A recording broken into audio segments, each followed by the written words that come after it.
Nagkausap na si Polo at ang itay niya at ayon sa binata, may nakita na itong mga butas sa teorya ng mga otoridad. Bubusisiin din daw ng binata ang testimonya ng itinuturing na primary witness. Sa sandaling matapos ang kaso ng itay niya na sana lang ay maipanalo ni Polo, ay matatapos na rin ang pagkakasama nila ng binata. Kaya niya yun, kakayanin niya. You have a point, sabi ni Lucy. Bakit kasi hindi mo pinipiling mabuti ang mga tinatanggap mong empleyado? Hindi nga siya mapili sa mga babaeng tinatanggap niya sa buhay niya eh. Sa loob-loob ni Jenna. Lalabas na ako, sir. Sinadya niya si Polo lang ang kausapin pero kahit ito hindi niya tiningnan. Tinalikuran na niya ang dalawa. Nagbalik siya sa kanyang desk. Naipaliwanag niya sa kanya ni Mildred ang mga dapat niyang gawin kaya sinimulan na niya mga yon. Unang inayos niya ang mga dokumentong nasa desk. Ipapasok niya yun mamaya sa opisina ni Polo. Pagkaalis ng bisita nitong bruha, abala siya sa ginagawa ng lumabas si Lucy na opisina ni Polo. Bago ito tuluyang umalis, pinukul siya ng matalim na tingin. Bruha ka ngang tunay, madapa ka sana. Ganun na lamang ang tuwa ni Jenna na mutik na ngang matapilok ang babae. Bagay lang yun dito. Ano ang nakakatuwa? Naglahon lahat ng kasiyahan niya nang may magsalita sa likuran niya. O wala sir. Anong wala? Parang aliw na aliw ka eh. Mabuti naman at natutuwa ka yata sa ginagawa mo. But next time, try not to antagonize my visitors, okay? Antagonize ka dyan. Buwisit naman talagang babaeng yun, no? Hindi na siya kailangang i-antagonize. Ipinanganak siyang antipatika. Since it's your first day on the job, I'll make an exception. Pero sa susunod, umakto ka ng naaayon sa position mo. Okay, hindi kasi nilinaw sa akin ni Mildred na kailangan ko magpakumbaba. Pasensya na, wika ni Jenna. Hindi pa siya nakapagpigil. Walang kasalanan sa akin si Mildred kaya hindi niya kailangan magpakumbaba. Be on your best behavior, Jenna. May kasunduan tayo't ayokong nilalamangan ako. Nagkakaintindihan ba tayo? Yes, sir. Sagot niya, mahina lang ang tinig. Paano'y parang ayaw lumabas ng mga kataga sa kanyang bibig. I didn't hear you, Anito. Sir, yes sir. Panggagaya niya sa mga kadete. Kulang na lamang ay sumaludo pa. Huwag kang magpatawa dahil hindi ka nakakatawa. Do your job and do it well. Speaking of job, make a lunch reservation for 2 at El Pueblo. I want an intimate corner table and then call the florist and order a bouquet of red American roses. Saglit na natigilan si Jenna. Bigla niyang naalalang bouquet na ibinigay nito sa kanya noon kung saan nakasabit sa isang tangkay ang isang engagement ring. May hapding gumuhit sa kanyang dibdib sa alaala. The card should read like this. To my dearest, here's to celebrate our love. Have it delivered to this address. May sinabi itong pangalan ng isang butik. Si Blaze ang padadalhan ni Polo ng mga bulaklak. Paraan ba ito ng paghihingi ng paumanhin dahil sa kabila ng katotohanan na may relasyon ng dalawa ay patuloy pa rin ang binata sa pambababae? Did you get all that? Tanong ni Polo. Yes sir. Good, then do it now. Pagkasabi nun na iniwan na siya nito. Ang mas gustong gawin ni Jenna ay ang isubsob ang ulo niya sa mesa at umiyak. Pero bakit siya iiyak? Wala na silang relasyon ni Polo, kaya kahit ilang babae pang niligawan nito, hindi siya dapat maapektuhan. Nandun lamang siya dahil sa itay niya. Inabot niya ang file na naglalaman ng mga index cards. Ayon kay Mildred, doon niya hanapin ang number ng mga kainan, salon, spa, gym at kung ano-ano pang telepong numbers ng mga establishmentong madalas patawagan ni Polo. Ilang kliyente ang dumating sa opisina ni Polo. Malapit na sumapit ang lunch break nang bumukas ang pinto ng opisina ng binata at lumabas ito. Nalanghap kagad niyang bangon nito. I'm off to my lunch date. Ikaw na munang bahala dito. Pagkasabi nun ay iniwan na siya nito. Natagpuan ni Jen ang sariling sinusundan ng tingin si Polo. Kung malakas ng dating nito sa kanya dati, lalo na ngayon. Now he had an aura of power and confidence, bringing an added dimension to his personality. Kung malay agwat nila noon, lalo na ngayon sa tingin niya ay nangangalahati na ito sa pag-abot sa mga pangarap nito. At siya, kahit paano nakaungus-ungus na rin siya. Yun nga lang palagi siyang nahihila pababa. Hindi niya gusto ang bagong Polo. May bahid na ng dahas ang bagong pagkatao nito and he had turned into the playboy many people thought he was. Dati-rati akala lamang yun ng mga nakakilala dito.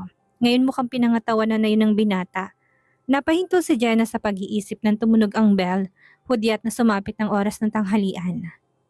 Napapangiti si Polo habang naglalakad papunta sa elevator. Ang babaeng nagdulot sa kanya ng matinding sama ng loob at muntik nang maging dahilan para mali siya ng landas ay nasa opisina niya at nagtatrabaho para sa kanya. He could do with her whatever he pleased and he could think of a lot of things he would want to do. Kanina'y naaaliw siya sa reaksyon ng dalaga. Parang shock na shock ito nang madatnang magkayakap sila ni Lucy. For a moment there, he thought he was a flicker of pain across her face. Why? Could it be that for some reason, she still cared about him? Ulul ka ba? Iniwan ka na nga niya noon, hindi ba? But it would be so much more satisfying for him if she fell in love with him. Sa ganun ay masasabi niyang an eye for an eye ang pagganti dito. Dahil sa totoo lang, minahal niya ito noon ng buong puso. It was love, a love he hadn't felt for anyone before and since then. But she threw that love back at him. Naikuyom ni Polo ang kanyang mga kamay. Ang akala niya nakalimutan na niya ang pait na idinulot nun sa kanya. Hindi pa pala. Patunay nun ang pagpupuyos ng kalooban niya. Sanhi ng pangit na alaala. Marahil ay mabubura lamang yun kapag naipadama na niya kay Jenna ang sakit na minsan na nitong ipinaramdam sa kanya. Mukha ngang binibigyan siya ng tadhana ng pagkakataong gumanti kay Jenna sa pagdadala sa dalaga sa paanan niya. It was her who came to him. He didn't come looking for her. Kaya hindi siguro siya masisisi kung makaisip siya ng kung ano-ano. Oh yes, he would have his fun. Nilabas niya ang cellphone at nagsimulang magtipa. Ang kausap niyang mag-lunch ang tinext niya. I'm on my way, he typed. This is the first. Nakangiting bati ni Blaze nang datnan niya ito sa El Pueblo. Nakaupo ng babae sa mesa inutos niya kay Jenna. Kanina na pairasterba para sa kanila. What is the first? Tanong ni Polo. You're late. Tumingin si Blaze sa relo nito. It's just by 10 minutes but I know you. You're never late. Natigilan si Polo. Totoo yun. Hindi niya gustong nalilate sa mga appointment niya. Personal man yun o may kinalaman sa trabaho. Pero kanina'y parang nakalimutan niyang paglipas ng oras. Mabuti sana kung naging productive ang mga sandaling inilagi niya sa opisina. Pero hindi. Kahit na nakikipag-usap siya sa kanyang mga kliyente, parang lumulutang ang kanyang isip. Ang babaeng nasa labas ng opisina niya ang nagugumiit sa kanyang isip. Tuloy pati oras ng pag-alis niya ng opisina hindi niya natantya. The novelty will soon wear off, aniya sa sarili. Katulad siguro niya ang isang batang may bagong laruan, excited pa siya. Paglipas ng konting panahon ay mawawala rin ang fascination niya doon. What gives? Nothing, just work. Really? Pinagmasdan siya ni Blaze na parang nagdududa to. Yes, House Polito by the way, makulit pa rin, manang-mana sa'yo. Hindi ako makulit na bata. Kahit na itanong mo pa kay mama. Oh yes, she would agree. Serious, driven, and ambitious even as a child. That's what you were, weren't you? Alright, I guess so. Anyway, I'm glad you're here because there's something I need to speak with you about. Ano? Saglit lamang siyang nag-atubili bago nagsimulang magsalita. Gabi na pero hindi pa rin umaalis ng opisina si Jenna. Nagkaroon ng press conference si Polo para yun sa hinawakan nitong kaso laban sa isang politiko. Ikinanta ng isa sa mga staff na naturang politiko ang malaking anomalyang kinasasangkutan ng politiko. In return, the politician filed the case against the said employee. Si Polo ang tagapagtanggol ng whistleblower. She saw Polo in action and she couldn't help but be amazed. Malinaw at diretso sa puntong pagsagot nito sa mga tanong ng mga dumalo sa press conference. Kitang-kita rin ang passion ng binata para sa ginagawa nito. Naalala tuloy niya ang papa nito. Napapanood niyang matandang lalaki dati sa TV kapag ini-interview o kaya ay nagiging laman to ng balita. Hindi nalalayo si Polo sa ama. Both men possessed brilliant minds. Nidagdag pa doon ng malakas na personalidad at karisma. Marami kinailangang ihanda para sa press conference. Ngayong tapos na yon, kailangan namang iligpit ang mga dokumentong pinagkuhanan ng ilalaman sa press kit na ipinapamigay sa media. Yun ang pinagkaabalahan ni Jenna. Ayaw niyang iwan ng opisina na parang dinaanan niyo ng 10 bagyo. Ayaw niyang may masabi si Polo. Yun nga lang nakakapagod ang ginawa niya. Gutom na rin siya. Nang mailagay sa filing cabinet ang pinakahuling salansan ng mga folder na nakapatong sa mesa, umupo na muna siya sa pinakamalapit na upuan. Hinilot-hilot niyang batok, napaigtad siya ng may ibang kamay na dumantay sa kanyang batok. Ikaw? Naibulalas niya pagkakita kay Polo. You were expecting somebody else? No, kaya lang, hindi ba umalis ka na kanina? Hindi ka nga nagpaalam eh, umarko isang kilay nito sa sinabi niya. Hindi ko alam na dapat pala ako magpaalam sa'yo. Hindi naman sa ganun, kaya lang, Hindi ko alam kung anong isasagot ko sa mga naghahanap sa'yo, kung babalik ka pa ba o kung saan ka nagpunta. Okay, fine. Pardon the oversight. Sa written, susunod bibigyan kita ng itinerary ko. Polo naman gustong maghimutok ni Jenna. Mahigit 2 linggo na siyang nagtatrabaho dito pero hanggang ng mga sandaling iyon ay matindi pa rin ang animosity na ipinapamalas ng binata sa kanya. Maybe she deserved it, but it could be tiring sometimes. Lalo pat bukod sa pagod ay gutom na rin siya. She felt tears form in her eyes. Kumurap-kurap siya para pigilan ng mga yon sa pagpatak. Don't give me that. Sabi nito kasunod ng marahas na pagbuga ng hangin. Wala akong ginagawa. Aalis na ako. Oh no, you don't. Sinaklot ni Paul yung braso niya kapag kuwan ay pinihit siya paharap dito. Masyado tong malapit kaya napasadlak siya dito. She felt the breath being knocked out of her. Napapalag siya hindi dahil ayaw niya mapalapit kay Polo kundi dahil biglang naramdaman niya na gusto niyang yumakap sa binata at mangunyapit sa leeg nito.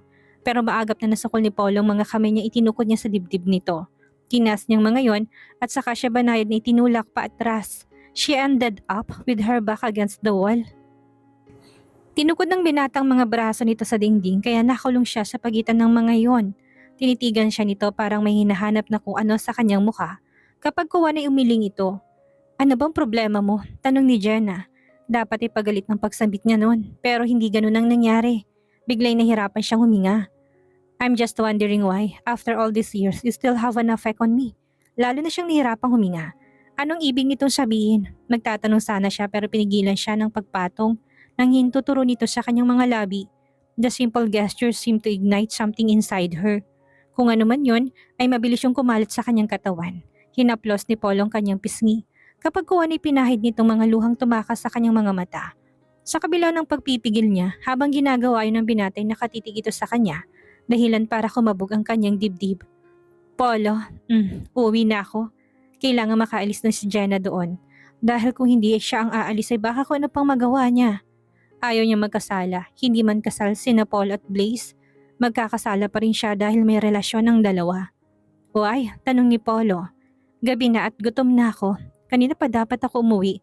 Kamustang itay mo? I mean, how is he taking all this? Bahagya siyang nawindang sa tanong nito. Ang layo kasi nun sa nangyayari sa kanila ng mga sandaling iyon. Nag-aalala pa rin siya pero nakakahinga na siya ngayon ng maluwag dahil ikaw ang humahawak ng kaso niya. Hindi ba sila nagtaka ng inay mo? Medyo, pero ipinaliwanag kong sitwasyon. Sinabi ko rin sa kanila ang totoo ng kapalit ng serbisyo mo yung pagtatrabaho ko para sa'yo. And they bought that? Oo naman, isa pang mahalaga yung kapakanan ni Itay. Hindi na ipinagtapat ni Jenna na hindi alam ng mga magulang niya ang punot dulo ng paghihiwalay nila. Ni hindi alam ng mga ito kung saan nanggaling ang perang ibinigay niya noon para ipambayad sa utang ng kanyang ama. Ang sabi lamang niya ay nakapangutang siya. I see. Tumahimik si Polo pero hindi pa rin inaalis ang tingin sa kanya. Polo, aalis na ako, ulit niya. Hindi pa rin ako kumakain. Sumabay ka na lang sa akin. Ha? Hindi na. I'm not asking you. I'm telling you. So go freshen up or something. May kukunin lang ako sa opisina ko. Pagkasabi nun ay lumayo na ito sa kanya, ilang sandali siyang napatulala. Parang ayaw gumana ng maayos ng isip niya. Narinig niya ang tunog ng pagkilos ni Polo sa opisina nito at naalala niya sinabi ng binata na maghanda siya sa pag-alis. Ayaw ko sumama sa kanya pero parang hindi totoo yon. Bago pa siya maabutan ni Polo na katulala sa labas ng opisina nito ay dali-dali na siyang kumilos. Dinampot niyang kanyang bag na nakapatong sa mesa at nagmadaling nagpunta sa ladies' room. Nagulat at nag-alangan si Jenna nang pumasok siya sa restaurant na pinuntahan nila ni Polo. Masyado kasing intimate yon. Tilang mas bagay ni sinama dito noon ay yung babae o mas tama sigurong sabihing mga babae na nakarelasyon nito. Bakit doon siya dinala ng binata? May bahagi ni Jenna na gustong kiligin pero agad din niya yung sinupil. Sa dami na mapagpipili ang babae ni Polo, malabong isama pa siya nito sa listahan. Bakit ba parang gusto pa niyang mapasama sa listahan? Ayoko, maringuwi ka niya sa isip. Hindi niya gustong mapasama sa isang listahan. Ang nais niya ay nag-iisa lamang siya. Asa ka pa. Mukhang kilala sa naturang restaurant si Polo dahil sinalubong agad ito ng... Pagkatapos tanungin ni Guinea sila noon sa isang mesang nasa kubling bahagi ng restaurant. I-order mo na lang ako, sabi ni Jenna kay Polo nang iabot nito sa kanya ang menu. Kwan, pupunta lang ako sa ladies room. Nagmamadaling iniwan niya ito. Nagtagal siya sa ladies room kaya pagbalik niya ay dumating ng pagkain nila. Pagkaupo'y nagsimula siyang kumain. Masarap ang mga pagkain nakahain sa mesa kaya sa kabila ng tensyon ay marami siyang nakain. How about dessert? Tanong nito. Parang hindi ko na kaya, tanggi niya. I bet you can make some space for it. Tinawag ulit nito ang waiter. Ibinulong nito ang order nito. Napamaang si Jenna sa dessert na inilapag ng waiter sa harap niya. It was a slice of chocolate cake topped with chocolate syrup, whipped cream, strawberry swirls, and a few strawberries buried in the frosting. It was a combination of everything she liked, chocolate, strawberry, and cream. Pero ang estilo nagpapasarap sa dessert na nasa harap niya ay ang ideyang naalala pa ni Paul ang mga paborito niya. Pwede naman nagkataon lang, anang kontrabidang bahagi ng kanyang isip. Hindi niya pinansin yon. Mas gusto niya ang ideyang naalala ni Paul ang mga paborito niyang pagkain. O ano, busog ka na ba? Parang may pagbibiro sa himig na tanong ng binata. Tama ka, may lugar pa. Itataktak ko na lang. Tumawang binata sa ginawa nito'y parang nagbalik sila sa nakaraan. Napabuntong hininga si Jenna. O bakit? Wala, kumain na tayo. Ayaw mo ba? Tinulak niya patungo sa binata ang dessert plate niya. Ice cream ang inorder nito para sa sarili. Sure, humiwa to ng kapirasong cake pero sa halip na subo ay sa kanya to inumang ang tinidor. Napatitig siya doon. Go ahead. Hindi ko to isasaksak sa lalamunan mo kung yun ang iniisip mo. Anito, nangingimi man ay sinubo na niyang maliit na piraso ng cake. Napapikit siya at napaungol pa ng malasahan yon. It tasted so good. Agad na iniwas ni Polong tingin kay Jenna. Sa itsura ng dalaga, nakapikit at napapaungol pa. Kung ano-ano naglalaro sa kanyang imahinasyon. Bigla niyang hinagad na siyang dahilan ng kanyang mga ungol ng kasiyahan at hindi ang cake na pinakain niya dito. Iginala ni Paul ang tingin sa paligid. Ang pagdala niya kay Jenna doon ay isang biglaang desisyon. Nabanggit kasi ng dalaga kanina na nagugutom na ito, kaya't naisip niyang isama ito sa hapunan. At may karapatan siyang hilingin yon, kasama yun sa kanilang usapan. Yun nga lang nang naroon na sila at nagsasalo sa hapunan, biglang nanariwa sa isip niyang mga panahong sila pa. Dumating pa sa puntong gusto niyang abutin at hawakan ang kamay nito. Mabuti na lamang sa huling sandali na pigilan niya sarili. Kanina nga nung nasa opisina niya sila, muntik na niyang halikan si Jenna. Gusto niyang pahirapan to. Ngunit sa halip parang siyang pinahihirapan nito. Nalanghap niyang mabangong hininga ng dalaga at parang may natanggal na katinuan sa isip niya. Kung hahalikan niya ito, alam niyang dahil gusto niya at hindi bilang paraan ng pagpapahirap dito. Kaya napatras siya. Ilang babae na bang nadala niya sa restaurant na yon? Hindi na niya mabilang. Aminado si Polo na pagkatapos nilang maghiwalay ni Jenna, hindi na siya nagseryoso sa mga relasyon. Sadyang hinahanap niya ang babaeng hindi rin naghahanap ng seryosong relasyon. Kasama sa mga walang kawawa ang pakikipag-ugnayan, ang pagsasalo ng hapunan sa mga restaurant na may romantic ambience. Paborito niyang sulok ng bahagi niya ng restaurant. Lagi niyang pinapareserba kapag may date siya. Pero sa lahat ng babaeng nakasama niya doon, si Jenna lang ang bumagay na umupo doon. Naalala niyang inisip niyang dalhin ito sa kanyang bahay, yakapin ito at ibulong ang matatamis na salita ng pagmamahal. Agad din sinita ni Polong sarili sa naisip. Ipinilit niyang isaisip na gusto lang niyang kumain at mas masarap kumain ng may kasalo. Kung naapektuhan man siya ng presensya ni Jenna, marahil ay dahil babae pa rin ito. At maganda to, ang simpleng kilos at ganda ng dalaga ang nagustuhan niya noon. At napagtanto niyang hanggang ngayon gusto pa rin niya yon. Pero hanggang doon lang naman yon. Sisiguraduhin niyang doon magtatapos iyon. Inubos niya ang ice cream sa kanagaya ng umalis. Ibaba mo na lang ako sa pinakamalapit na sakayan, sabi ni Jenna. Okay, pagpayag niya, hindi siya nagpresintang ihatid ito. Inihinto niyang kotse sa unang passenger loading area na nadaanan nila. Salamat sa hapunan, sabi nito. Tumango na lang siya. Bumaba na si Jenna ng kotse. Pinanood niya itong naglakad papunta sa waiting area. Ilang sandali pa niya itong tinanaw sa rearview mirror. Ganun na lamang ang pagpipigil niyang balikan ng dalaga at sabihing ihahatid na niya ito. Kung gagawin niya yun, para na rin niyang tinuring na isang date ang hapunang pinagsaluhan nila. At ayaw niyang isipin yun. Mabilis niyang tinapakan ng accelerator para pabilisin ang andar ng sasakyan. Dapat na siyang makalayo bago pa niya maisipang bumwelta para balikan si Jenna.